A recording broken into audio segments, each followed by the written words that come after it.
Hello students. आज ये function का सेकंड लेक्चर है। फंक्शन के फर्स्ट लेक्चर में हमने अभी तक सबसे पहले हमने फंक्शन कवर किया था, definition of function in terms of a relation.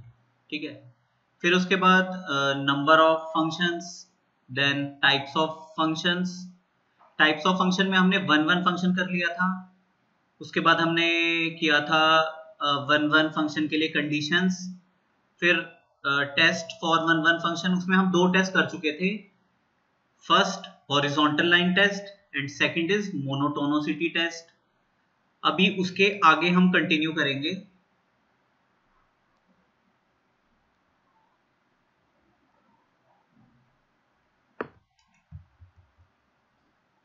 Test for one one function.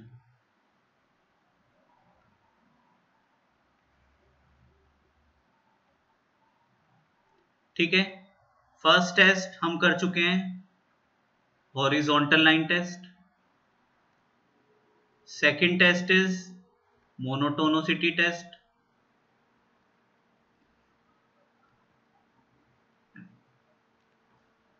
अब थर्ड टेस्ट हम कर रहे हैं। ठीक है, थर्ड टेस्ट में आपको क्या करना है, to check y equal to fx is one one और नॉट। अच्छा, ये वाला जो थर्ड मेथड है ना, यही मेथड आपको सीबीएसई में अप्लाई करना है। ठीक है, एनसीईआरटी के कोई भी क्वेश्चंस होंगे तो उसमें आप ये थर्ड मेथड अप्लाई करोगे। To check whether function y equal to fx is one one और नॉट, हम करेंगे solving f of x1 is equal to f of x2। हम इसको सॉल्व करेंगे, f of x1 is equal to f of x2 को solve करेंगे। इसके बाद if x1 is equal to x2 is the only solution, if x1 is equal to x2 is the only solution, then y equal to fx is one one, then y equal to fx is one one function। if we get any other solution, if we get any other solution, then y equal to fx is not one one function. ये बात ठीक है। किसी भी function को अगर हमें check करना है वन वन है या नहीं है, तो जो फंक्शन वो हमें दिया जाएगा ना y in terms of x, fx, जो भी x का फंक्शन दिया जाएगा उसको चेक करना है कि वो वन वन है या नहीं है, तो हम करेंगे f of x1 is equal to f of x2 की एक इक्वेशन बना लेंगे, उसको सॉल्व करेंगे। अच्छा, जब हम उसको सॉल्व करेंगे तो लास्ट में f of x1 अगर f of x2 के बराबर है तो x1 is equal to x2, तो एक सॉल्यूशन पक्का आएगा ही। अगर x1 is equal to x2 is the only solution, तब तो y equal to fx function हमारा वन वन हो जाएगा। और अगर y equal to x1 is equal to x2 is not the only solution, f of x1 is equal to f of x2 को solve करने पे हमें मिला x1 is equal to x2, और x1 x2 में एक और रिलेशन मिल गया, मतलब एक और सॉल्यूशन आ गया। Suppose f of x1 is equal to f of x2 को मैंने सॉल्व किया, मेरे को मिला x1 is equal to x2, और एक दूसरा सॉल्यूशन मिला x1 is equal to 2x2, 2 times x2, तो फिर वो वन वन नहीं होगा। f of x1 is equal to f of x2 को सॉल्व करने पे x1 is equal to x2 is the only solution, उसके अलावा कोई भी सॉल्यूशन नहीं आ रहा, x1 x2 में कोई भी रिलेशन नहीं आ रहा है, तब तो वो वन वन होगा, अदरवाइज वो वन वन नहीं होगा। ये बात ठीक है। जनरली आपके एनसीईआरटी में ऐसे क्वेश्चन आते हैं। देखो क्वेश्चन लिखा, verify fx is equal to x upon 1 plus x square is one one और नॉट। आपको चेक करना है कि ये जो फंक्शन है y equal to fx, ये जो फंक्शन fx दिया हुआ है fx is equal to x upon 1 plus x square, ये वन वन है या नहीं है। तो इसको चेक करने के लिए हम क्या करेंगे, f of x1, अच्छा fx तो मेरे पास है, f of x1 क्या होगा, f of x1 निकालने के लिए x को x1 से रिप्लेस करेंगे तो आ जाएगा x1 upon x1 square. f of x2 अगर मेरे को चाहिए, x2 upon 1 plus x2 square. अब हम एक इक्वेशन बनाएंगे f of x1 is equal to f of x2। ठीक है, x1 upon 1 plus x1 square is equal to x2 upon 1 plus x2 square. अब इस इक्वेशन को हम सॉल्व कर रहे हैं f of x1 is equal to f of x2 को क्रॉस मल्टीप्लाई करेंगे x1 plus x1 x2 square is equal to x2 plus x1 square x2। यहां तक ठीक है? ठीक है, इन दोनों टर्म को लेफ्ट हैंड साइड पे लेके आऊं, x1 minus x2 plus x1 x2 square minus x1 square x2 is equal to 0। यहां से x1 माइनस x2 प्लस यहां से x1 x2 कॉमन लेंगे तो ये आ जाएगा x2 minus x1 is equal to 0। ठीक है, एक काम कर लो, यहां से माइनस बाहर निकाल लो, माइनस बाहर निकालेंगे तो आ जाएगा माइनस x1 x2 आ जाएगा x1 माइनस x2। तो यहां से फैक्टर आ जाएंगे x1 minus x2 and 1 minus x1 x2। ये एक तरह से 1 है ना, यहाँ पे 1 लिखा हुआ है। तो यहां से दो सॉल्यूशन आ गया, x1 is equal to x2 आ गया और एक दूसरा सॉल्यूशन आ गया x1 x2 is equal to 1। तो दो सॉल्यूशन आ गए ना। तो आप ऐसे देखो f of x1 is equal to f of x2 को सॉल्व करने पे हमें दो सॉल्यूशन मिले, फर्स्ट सॉल्यूशन सेकंड सॉल्यूशन। तो हम लिखेंगे f of x1 is equal to f of x2. This does not imply x1 is equal to x2. अच्छा, f of x1 अगर f of x2 के बराबर है तो वहां से मैं ये इंप्लाई कर सकता हूँ कि x1 is equal to x2। Imply नहीं कर सकते बिकॉज ये एक दूसरा सॉल्यूशन भी तो आ रहा है, दो सॉल्यूशन आ गए ना। x1 is equal to x2 is not the only solution, इसीलिए ये 1 1 नहीं होगा। यहां हम ऐसे बोल सकते हैं कि f of x1 is equal to f of x2 does not imply x1 is equal to x2, hence y equal to fx is not 1 1 function, is not 1 1 function। कर सकते हो मेरे ख्याल से। एक और क्वेश्चन देख लो, verify fx is equal to e की power x cube is 1 1 function. Verify करना है कि ये 1 1 फंक्शन है। अगेन वही करेंगे, f of x1 is equal to f of x2।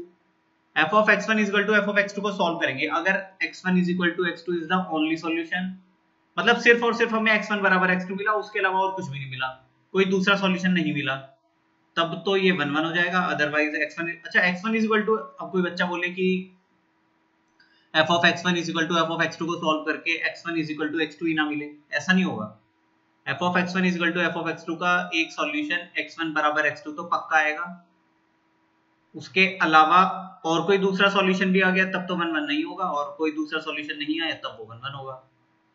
f of x1 को मैं लिखूंगा e की power x1 cube is equal to e की पावर, f of x2 को लिखेंगे e की power x2 cube. Base same है तो पावर्स भी सेम होना चाहिए, x1 cube is equal to x2 cube. यहां से आ जाएगा x1 cube minus x2 cube is equal to 0। तो यहां से दो फैक्टर आ जाएंगे, x1 minus x2, x1 square plus x2 square plus x1 x2 is equal to 0। तो एक तो आ गया x1 is equal to x2 और एक आ गया x1 square plus x2 square plus x1 x2 is equal to 0। तो ये तो एक वैलिड सॉल्यूशन है, बट ये तो रिजेक्ट हो जाएगा ना, ये तो पॉसिबल ही नहीं है, ये रिजेक्ट हो गया।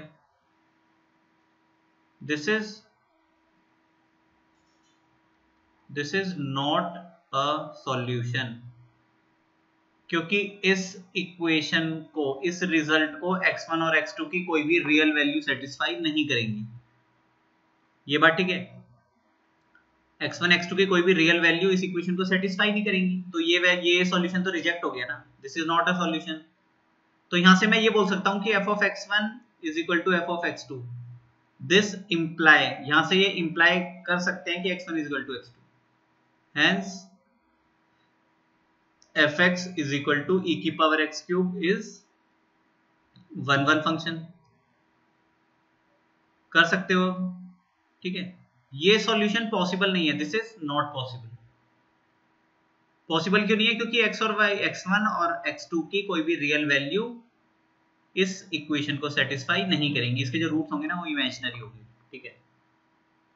तो इस तरीके से आप टेस्ट कर सकते हो, या आप ऐसे भी लिख सकते हो x1 is equal to x2 is the only solution,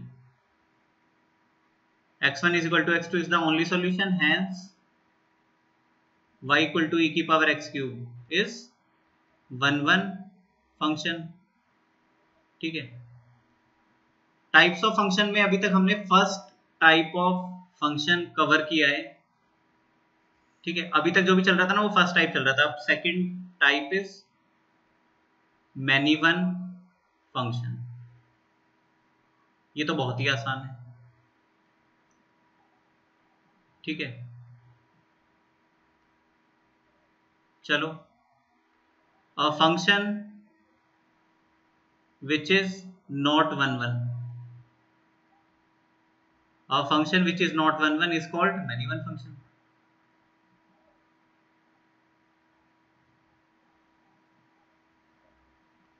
एक ऐसा फंक्शन जो 1 नहीं है उसको क्या बोलेंगे? मैनी वन फंक्शन बोलेंगे।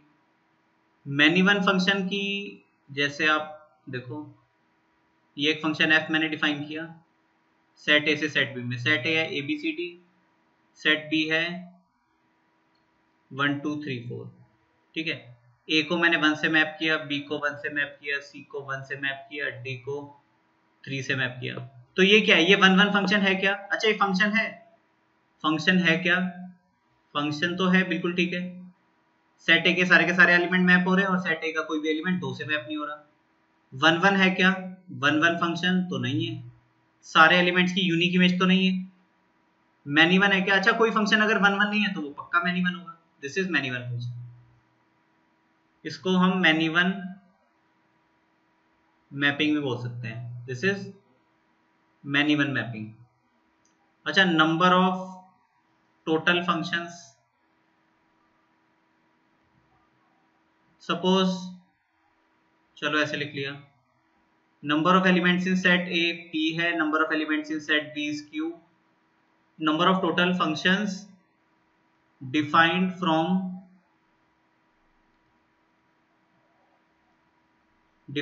Set a to set b। Set a से सेट b में मैं टोटल कितने फंक्शन बना सकता हूं? q की पावर p, ये हम पहले कर चुके हैं।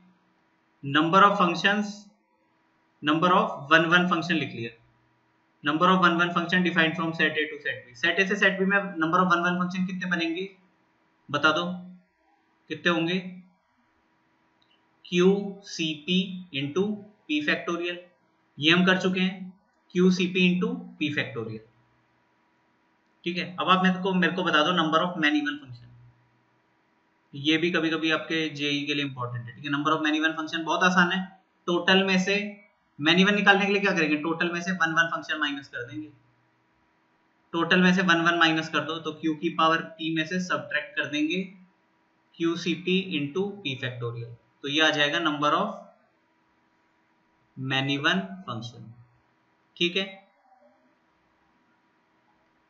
ये तो इतना इंपॉर्टेंट नहीं था। ठीक है, थर्ड, अब ये सबसे इंपॉर्टेंट है। This is onto function, बहुत ही ज्यादा इंपॉर्टेंट है ऑन टू फंक्शन। ये बात ठीक है।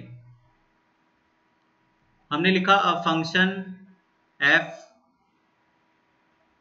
Defined from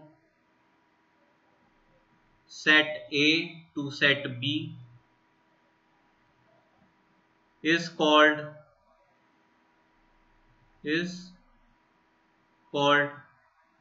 onto function if range is equal to codomain. आप ऐसे देखो, किसी भी फंक्शन का कोडोमेन क्या होता है? किसी भी फंक्शन का कोडोमेन होता है, अगर मैं सेट ए से सेट बी में एक फंक्शन बना रहा हूं तो उसका कोडोमेन होगा complete set B. Complete set B होगा कोडोमेन, और रेंज होता है सेट बी के वो वाले एलिमेंट्स जिनका प्री इमेज है। ठीक है, तो रेंज इक्वल टू कोडोमेन तो तभी होगा जब सेट बी के सारे एलिमेंट्स की प्री इमेज होनी चाहिए सेट ए के अंदर। ये बात ठीक है, तभी तो रेंज इक्वल टू कोडोमेन होगा। तो ऑनटू फंक्शन की कंडीशन वही आ जाती है कि सेट बी के सारे एलिमेंट्स की मैपिंग होनी चाहिए सेट ए के अंदर।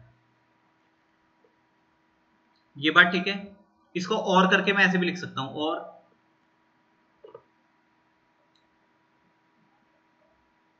onto function is a function in which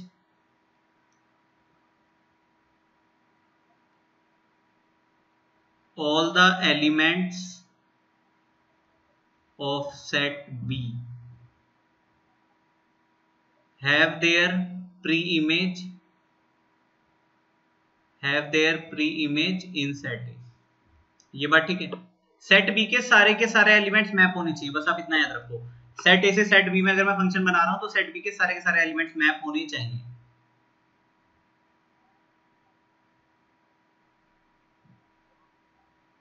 ठीक है।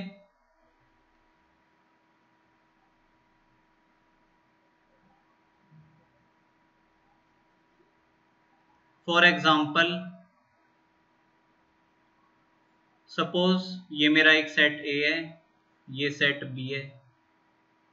यहां से यहां तक मैंने फंक्शन f1 डिफाइन किया, A B C D, this is 1 2 3 4।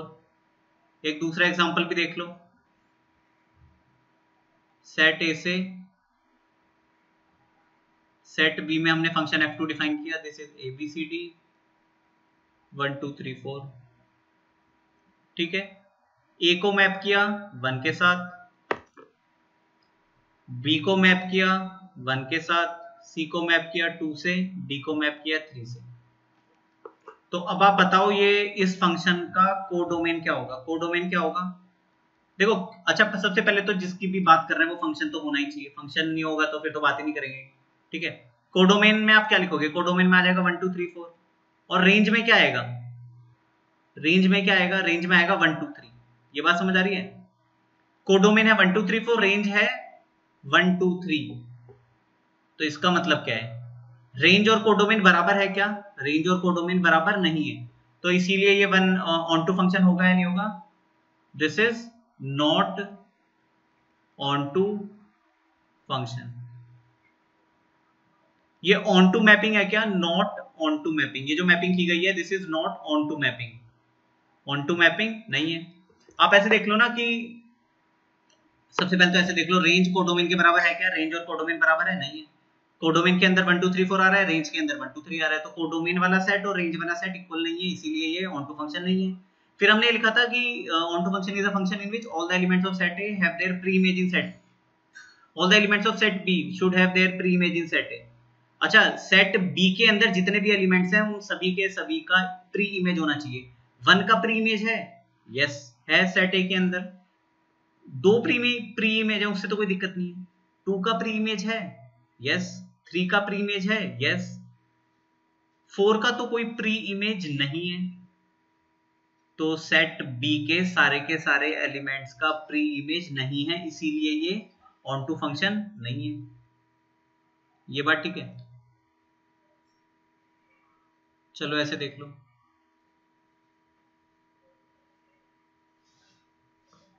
अच्छा ये बताओ, 1 1 तो है, चलो ठीक है 1 1 तो है, बट 1 1 भूल जाओ। अभी आपको बताना है कि ये ऑन टू है या नहीं है। इसका कोडोमेन बता दो। कोडोमेन, कोडोमेन क्या आएगा? 1 2 3 4। और रेंज, रेंज भी 1 2 3 4 आएगा, आएगा ना? तो ये ऑन टू आ गया, this is onto function. ये ऑन टू फंक्शन है या नहीं है? यस। ये जो आपके सामने मैपिंग की गई है ना, this is onto mapping, this is onto mapping. ये आप ऐसे देख सकते हो, सेट बी के सारे एलिमेंट्स का प्री इमेज है सेट ए के अंदर। बस आपको क्या करना है, ऑन टू के लिए क्या करना है कि सेट बी के सारे एलिमेंट्स की मैपिंग होनी चाहिए, सेट बी के सारे एलिमेंट्स का प्री इमेज होना चाहिए सेट ए के अंदर, तो ये ऑन टू फंक्शन है। ठीक है, आगे देखो, आगे चलो और कुछ एग्जांपल्स लिखे। Number of elements in set A is 4, number of elements in set B is 3। A B, A B C D 1 2 3। Function f1 बनाया, फिर एक बार मैंने इक्वल एलिमेंट्स ले लिए 4 एंड 4। फिर एक बार मैंने number of elements in set A is 3, number of elements in set B is 4। ये बात ठीक है ना? सेट ए के अंदर 4 एलिमेंट है, A B C D. Set B के अंदर भी 4 एलिमेंट है, 1 2 3 4। यहां से यहां तक सेट ए से सेट बी में फंक्शन f2 बना दिया। सेट ए के अंदर 3 एलिमेंट है, सेट बी के अंदर 4 एलिमेंट है 1 2 3 4 फंक्शन f3 बनाती है। 1 1 मैपिंग कर 1 1 नहीं हमें करनी है ऑन टू वाली मैपिंग। ऑन टू वाली मैपिंग जब भी करनी होगी तो क्या करोगे, सेट बी के सारे एलिमेंट्स मैप होने चाहिए। सेट बी के सारे एलिमेंट्स का प्री इमेज होना चाहिए सेट ए के अंदर। ये बात ठीक है। तो देखो ए को तो हमने 1 से मैप कर दिया, बी को मैंने 2 से मैप कर दिया, सी को मैंने 3 से मैप कर दिया। अब अगर हमें फंक्शन बनाना है तो डी को भी तो मैप करना पड़ेगा, डी को मैंने 3 से मैप कर दिया। तो आप ऐसे देखो कोडोमेन, इसका कोडोमेन लिखोगे। अच्छा ये फंक्शन है या नहीं है, बिल्कुल है, फंक्शन तो है। कोडोमेन और रेंज बराबर आएगा 1 2 3। तो यस ये ऑन टू है। इसमें अगर मैपिंग करनी है तो ऐसी मैपिंग ही करनी पड़ेगी, और कोई मैपिंग अगर करोगे तो फिर ये 1 1 फंक्शन नहीं रहेगा। अच्छा आप मेरे को बताओ, डी को अगर मैंने 3 से ले जाके मैप कर दिया तो 1 1 तो ऑन टू रहेगा ये नहीं। डी को अगर मैं 3 से मैप कर दूं तब ये ऑन टू नहीं रहेगा। तो ऑन टू बनाने के लिए 4 ही से ही मैप करना पड़ेगा। यहाँ पे भी देख लो कोडोमेन और रेंज बराबर है। कोडोमेन होता है कंप्लीट सेट बी और रेंज भी वही है 1 2 3 4। कोडोमेन और रेंज बराबर है इसीलिए यस ऑन टू है। अब आप यहां मुझे ऑन टू बना के दिखाओ। ए को मैंने 1 से मैप कर दिया, बी को मैंने 2 से मैप कर दिया, सी को मैंने 3 से मैप कर दिया। अब 4 की प्री इमेज मैं कहां बनाऊं बताओ, 4 की प्री इमेज। अगर मैंने सी को 4 से भी मैप कर दिया तब तो ये फंक्शन ही नहीं रहेगा। ए को 1 से कर दिया, बी को 2 से, सी को 3 से। अब 4 का प्री इमेज है या नहीं है, नहीं है। अगर मैं ए को ले जाके 4 से मैप कर दूं तो फिर ये फंक्शन ही नहीं रहेगा, एक एलिमेंट की 2 इमेज तो हो नहीं सकती। तो इस टाइप का जब आ जाएगा ना, onto mapping is not possible. Onto mapping is not possible. Onto mapping possible है, नहीं है, नहीं है ना, देख लो। तो एक कंडीशन हमने लिख दी, condition for onto mapping, या ऑन टू फंक्शन के लिए कंडीशन या ऑन टू मैपिंग एक ही बात है। A function f defined from set A to set B will be onto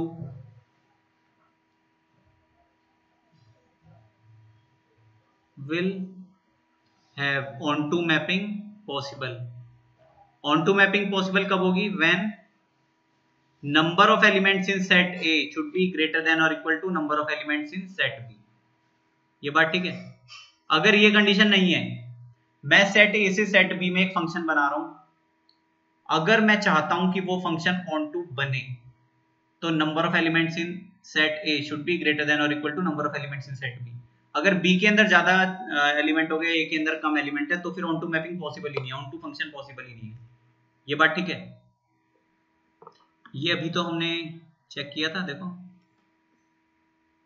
ए के अंदर ज्यादा है 4 एलिमेंट्स है, बी के अंदर 3 है, तो पॉसिबल है यस। एक दोनों के अंदर बराबर हो जाए तो भी पॉसिबल है, बट ए के अंदर अगर कम हो गए, बी के अंदर ज्यादा एलिमेंट्स हो गए तो ऑन टू मैपिंग पॉसिबल नहीं है। तो ऑन टू मैपिंग के लिए कंडीशन आ गई हमारे पास, ठीक है। Next is number of onto functions, number of onto functions, ये इंपॉर्टेंट है, बहुत इंपॉर्टेंट है आपके जेई के लिए, ठीक है, जेई के लिए बहुत इंपॉर्टेंट है। चलो ठीक है। A function f defined from set A to set B is onto function। मैंने सेट ए से सेट बी में एक onto फंक्शन बना लिया। सेट ए से सेट बी में मैंने एक फंक्शन डिफाइन किया और मैंने बता दिया कि वो onto फंक्शन है, ठीक है। तो देखो number of elements in set A is p, number of elements in set B is q। ये बात ठीक है।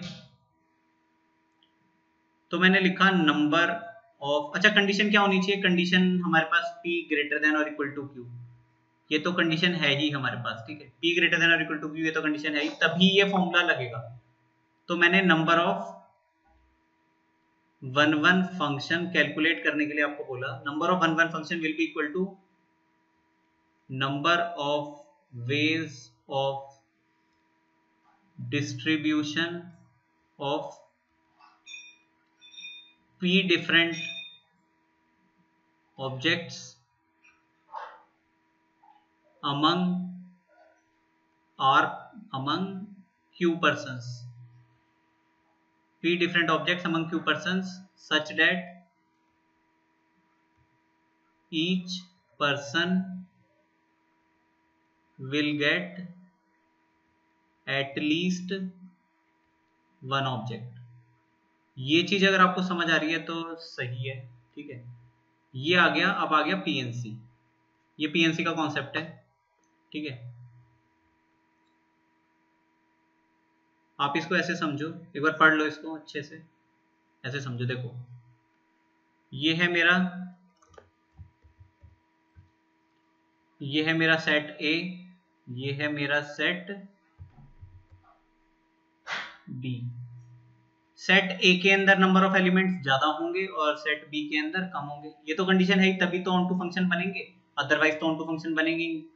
मैंने यहां से यहां तक एक फंक्शन एफ बनाया, इसके अंदर कुछ एलिमेंट्स हैं, ठीक है, कुछ एलिमेंट्स रखे गए हैं, इसके अंदर कुछ एलिमेंट्स रखे गए हैं। ए के अंदर कितने एलिमेंट्स हैं? पी हैं। बी के अंदर कितने एलिमेंट्स हैं? क्यू हैं। P is greater than or equal to Q. ये तो कंडीशन मैंने दे दी आपको कि P is greater than or equal to Q। अब आप ऐसे देखो कि इन P एलिमेंट्स सेट A के P एलिमेंट्स को मेरे को मैप करना है सेट B के Q एलिमेंट से। तो जितने तरीके से मैं ऑन टू मैपिंग करूंगा उतने ही ऑन टू फंक्शन बनेंगे।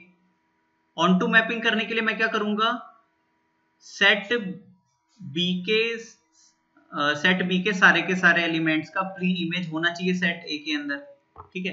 तो आप इसको एक पीएनसी के क्वेश्चन की तरह ट्रीट करके देखो कि मेरे पास पी डिफरेंट ऑब्जेक्ट्स हैं और क्यू पर्सन्स हैं। ये पी डिफरेंट ऑब्जेक्ट्स मेरे को क्यू पर्सन्स में डिस्ट्रीब्यूट करने हैं in such a way that each person will get at least one object, ठीक है। ये जो P ऑब्जेक्ट हैं, P डिफरेंट ऑब्जेक्ट, ये Q पर्सन्स में डिस्ट्रीब्यूट करने हैं और इस तरीके से डिस्ट्रीब्यूट करने हैं। देखो अगर मान लो ये पहला जो ऑब्जेक्ट है ये पहले पर्सन को चला गया, पहला ऑब्जेक्ट चला गया पहले पर्सन को, दूसरा ऑब्जेक्ट चला गया पहले पर्सन को, तीसरा ऑब्जेक्ट भी पहले पर्सन को, फोर्थ ऑब्जेक्ट भी पहले पर्सन को, फिफ्थ ऑब्जेक्ट भी पहले पर्सन को, सारे के सारे ऑब्जेक्ट पहले पर्सन को चले गए। तो ये चलेगा या नहीं चलेगा? ये नहीं चलेगा। This is not onto mapping. ये ऑन टू मैपिंग नहीं है ना, तो इसीलिए हमने बोला है कि ये P ऑब्जेक्ट Q लोगों में बांट दो और इस तरीके से बांटो कि हर पर्सन को कम से कम एक ऑब्जेक्ट तो मिलना ही चाहिए, हर पर्सन को कम से कम एक ऑब्जेक्ट मिलना चाहिए।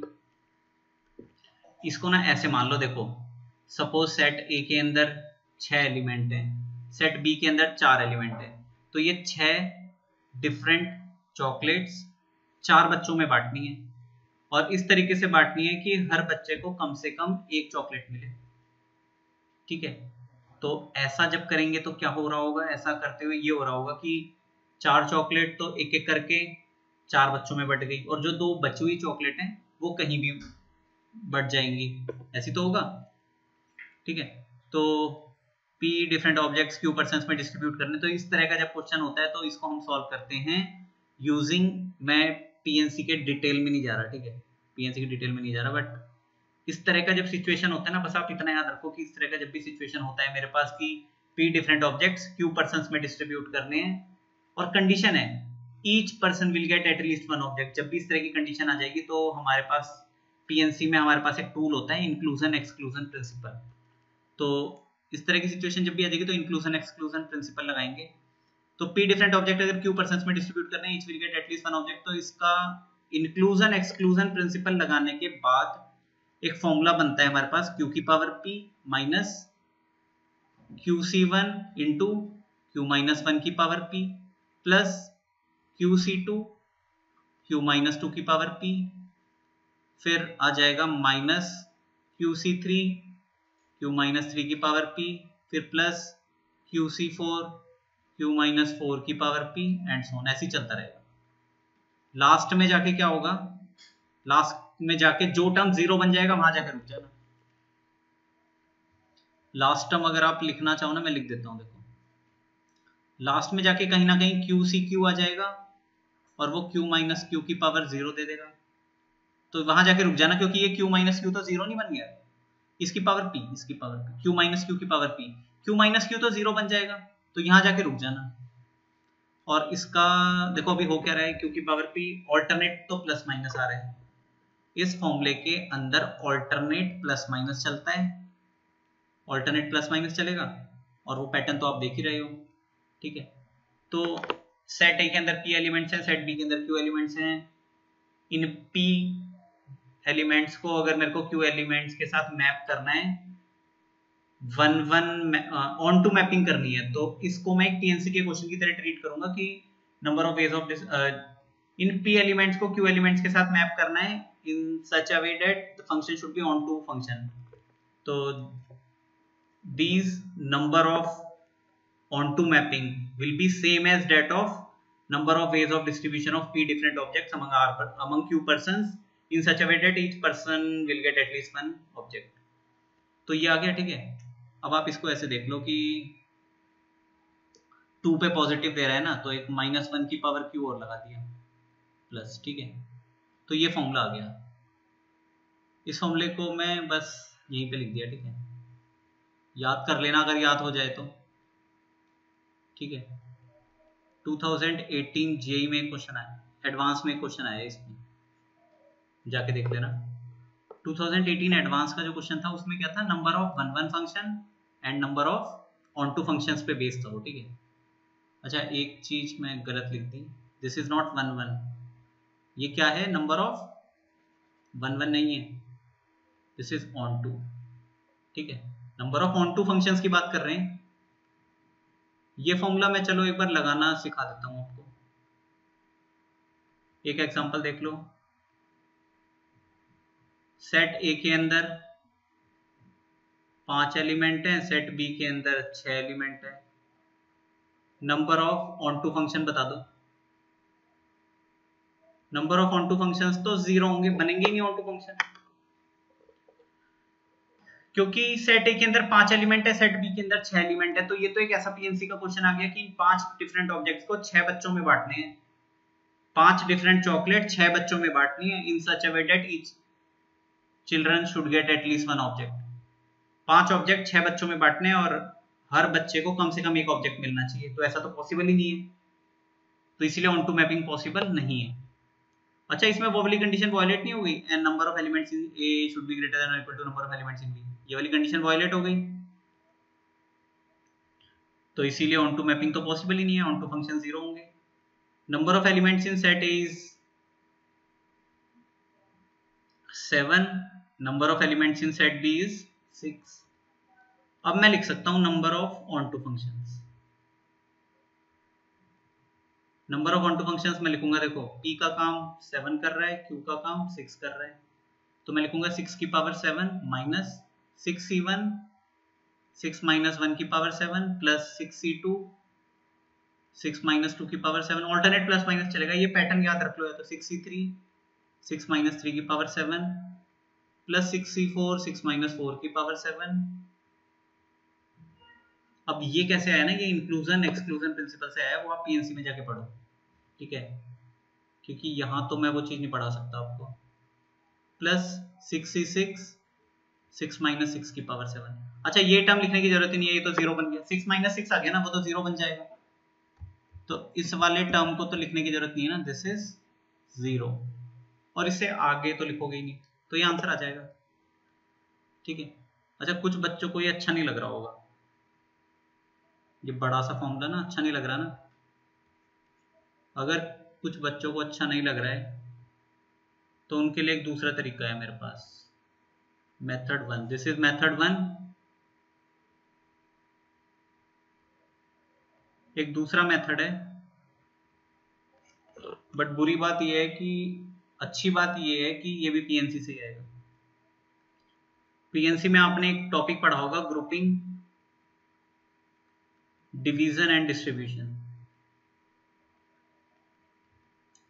तो ग्रुपिंग के कॉन्सेप्ट को यूज करके भी मैं नंबर ऑफ ऑनटू फंक्शंस बता सकता हूँ, ठीक है। इसका 3 स्टेप का प्रोसेस होता है। सबसे पहले फाइंड ऑल पॉसिबल डिस्ट्रीब्यूशंस, फिर उन ग्रुप्स को डिस्ट्रीब्यूट करते हैं, देन डिस्ट्रीब्यूट करते हैं, ठीक है।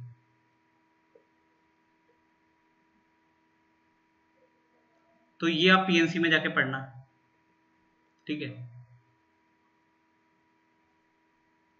हाँ, सबसे पहले इसमें 3 स्टेप प्रोसेस होता है। Find all possible distributions,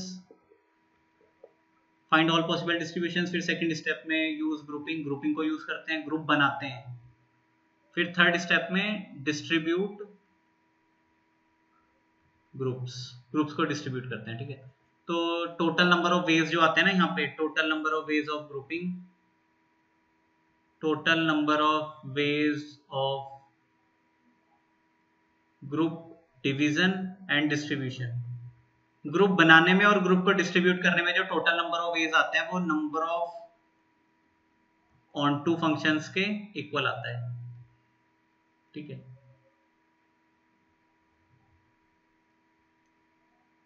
IIT JEE के लिए इंपॉर्टेंट है, छोड़ना मत, करके जाना, पीएनसी में जाके पढ़ना, ठीक है। मैंने बता दिया आपको। अच्छा, एक लास्ट बात जो मैं बताना भूल गया था, इंपॉर्टेंट है। Onto function is also called surjective function. onto function is also called surjective function, ठीक है। वन फंक्शन को क्या बोलते हैं? इंजेक्टिव बोलते हैं। onto फंक्शन को सर्जेक्टिव बोलते हैं। Fourth type of function is into. Fourth type of function is into function. बहुत आसान है।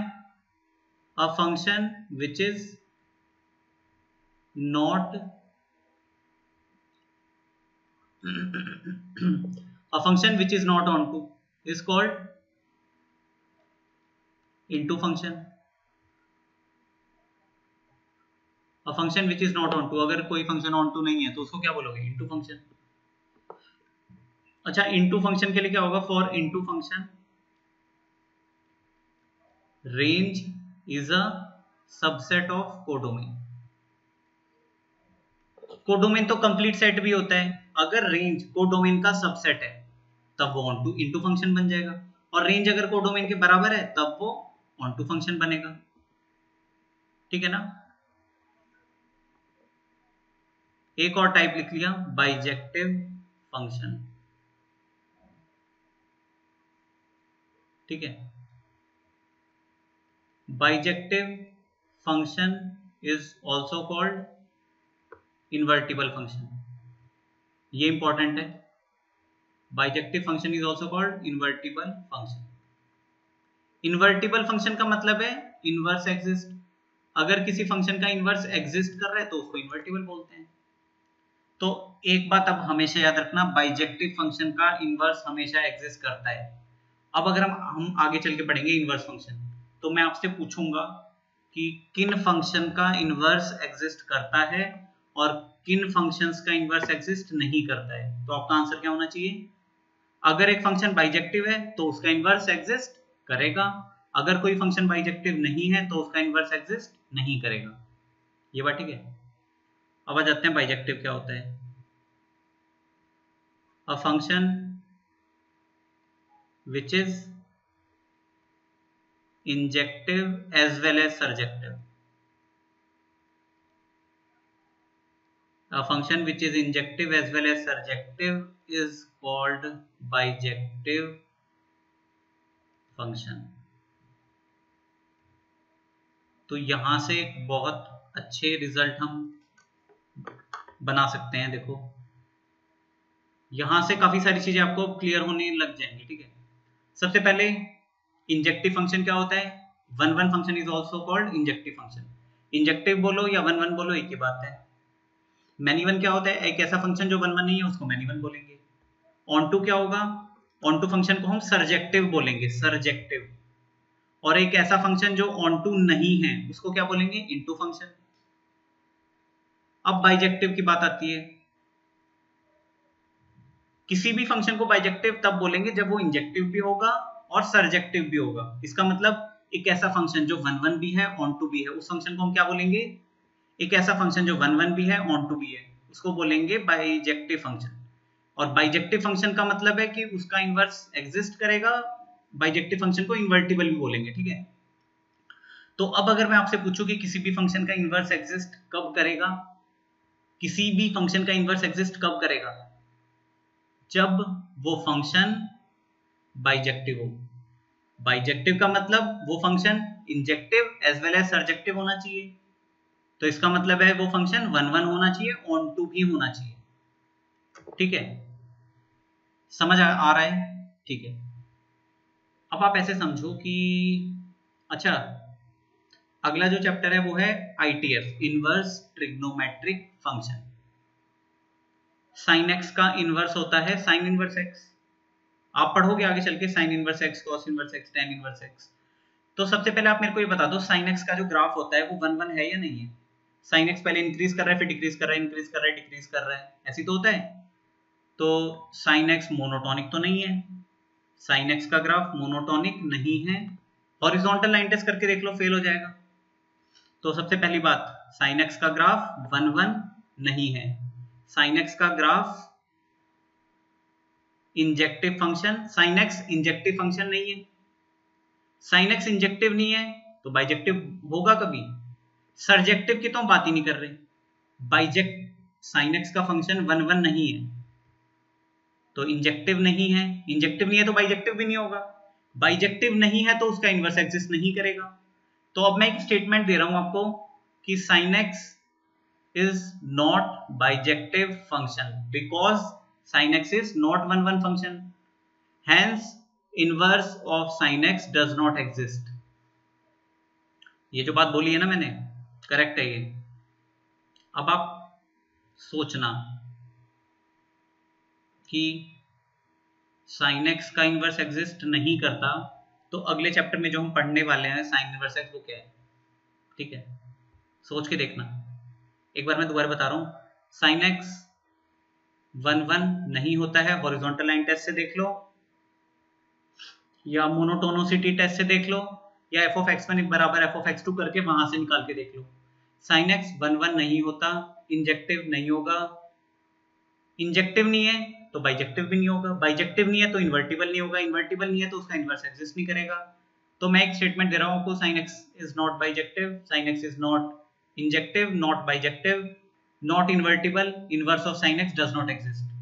अब सोच के देखना कि जो अगले चैप्टर में हम पढ़ने वाले हैं ITF में, इनवर्स साइन इनवर्स x, जब sin x का इनवर्स एग्जिस्ट ही नहीं करता तो हम साइन इनवर्स x क्यों पढ़ रहे हैं। वो जो हम वहां साइन इनवर्स x बोल रहे हैं वो क्या चीज है फिर, मतलब समझ रहे हो ना, ठीक है। इसके लिए कंडीशन देख लो। कंडीशन, अच्छा कोई भी फंक्शन बाइजेक्टिव तभी होगा जब वो इंजेक्टिव भी हो सरजेक्टिव भी हो। तो इंजेक्टिव के लिए कंडीशन क्या होती है, इंजेक्टिव के लिए number of elements in A should B, हाँ इंजेक्टिव और सरजेक्टिव दोनों के लिए बता दो। अब मैं 1 1 ना बोल के मैं इंजेक्टिव बोलूंगा, ऑन टू ना बोल के मैं सरजेक्टिव बोलूंगा, ठीक है। बताओ, सरजेक्टिव की condition number of elements in A should be greater than or equal to number of elements in B, इसके लिए कंडीशन आती है ये। अब मेरा बाइजेक्टिव फंक्शन इंजेक्टिव भी होना चाहिए सरजेक्टिव भी होना चाहिए, तो इन दोनों कंडीशन सेटिस्फाई होनी चाहिए। तो मेरा फंक्शन बाइजेक्टिव तभी होगा when number of elements in A is equal to number of elements in B, दोनों के अंदर एलिमेंट्स इक्वल होने चाहिए, तभी मेरा फंक्शन बाइजेक्टिव बनेगा, अदरवाइज बाइजेक्टिव नहीं बनेगा, ठीक है। नंबर ऑफ बाइजेक्टिव फंक्शन भी लिख लो।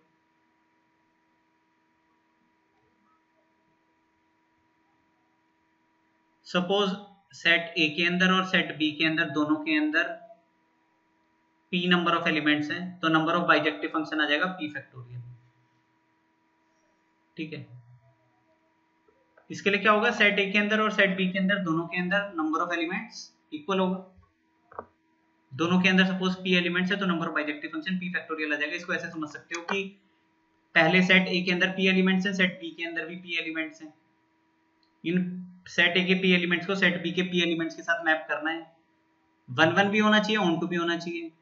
तो 1 1 मैपिंग करोगे, एक को एक के साथ जाके मैप कर दोगे।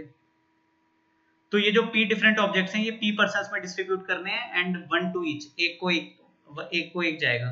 तो पहले ऑब्जेक्ट को उठाओगे तो उसको डिस्ट्रीब्यूट करने के p तरीके, दूसरे को उठाओगे उसको डिस्ट्रीब्यूट करने के दूसरे ऑब्जेक्ट को अगर उठाएं उसके लिए p-1 तरीके, तीसरे के लिए p-2, फोर्थ के लिए p-3 और लास्ट ऑब्जेक्ट के लिए एक ही तरीका होगा।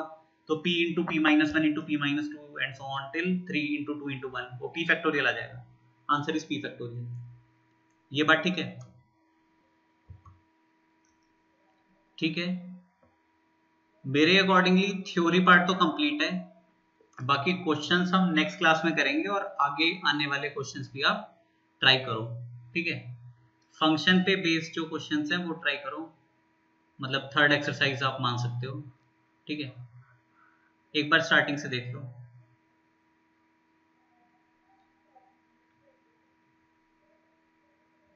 लास्ट लेक्चर में जो किया था वो कंटिन्यूएशन है उसका।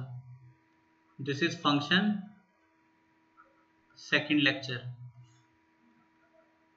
फर्स्ट लेक्चर हम पहले कर चुके हैं। ठीक है,